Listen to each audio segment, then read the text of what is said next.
কবরের মধ্যে আমরা এখন ঢুকবো, ঢুকবো কি ঢুকবো না?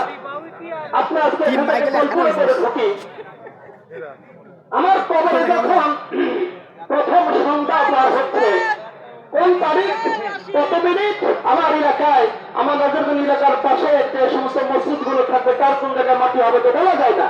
পাশে একটা মসজিদ থেকে আদান আসবে, আমার সেই তারিখটি কবে, যে তারিখ আমার প্রথম মাগরিবের আওয়াজ, আদান আওয়াজ আমার গোরস্থানে পৌঁছে যাচ্ছে, সেই সময়ের মুহূর্তটি কি রকম হতে পারে আমার জীবনের জন্য, আপনার জীবনের জন্য, সবার জীবনে আসবে না? আসবে না? এই যে দেখো, এরকম কেউ আছে যে কেউ আসবে না? প্রত্যেকের আসবে। প্রায় বছর অনেক উৎসব, মোটামুটি আমরা দিনই কাজ আবার কাছে বেড়া করতেছে, ইফতার একটা ফ্যাশনে তৈরি হয়েছে, হয়তো হইলে তার ইফতারি হয়। সংখ্যা বেশি ইহুদি খ্রিস্টান, সংখ্যা বেশি ইহুদি খ্রিস্টান।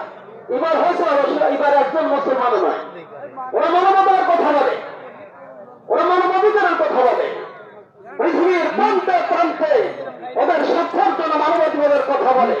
পৃথিবীতে সবচেয়ে যদি মানবাধিকার ভুলণ্ঠিত হয়, পৃথিবীতে সবচেয়ে যদি মানবাধিকার যদি লঙ্ঘিত হয়, সে হল আজকের ফিলিস্তিনের কথা।